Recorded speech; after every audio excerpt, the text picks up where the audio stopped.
Everest colour लिमिटेडको IPO बाँडफाँड मिति तय, कतिले पाउँछन् सेयर, कहिले हुन्छ बाँडफाँड, विस्तृत जानकारी पाउन यो भिडियोलाई अन्तसम्म हेरेर साथ दिनु होला।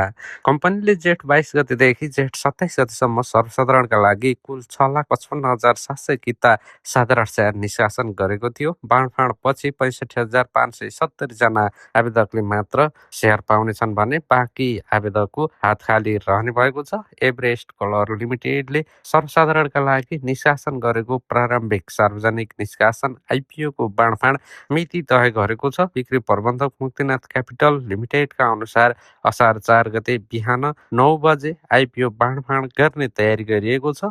त्यस बेला तपाईँहरू यदि आइपिओ लाइभ रिजल्ट हेर्न चाहनुहुन्छ भने आइपिओ जक्सन नेपाललाई सब्सक्राइब गरेर बेल नोटिफिकेसन अल प्रेस गरिदिनु होला। म तपाईँहरूको लागि सेयर मार्केट र आइपिओ सम्बन्धित सम्पूर्ण विशेष जानकारीहरू लिएर उपस्थित भइ नै राख्नेछु।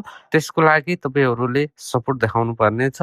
म भने तपाईँहरूको लागि सहयोग गर्दै जानेछु, जानकारी दिइ नै रहनेछु। जय शेयर बजार।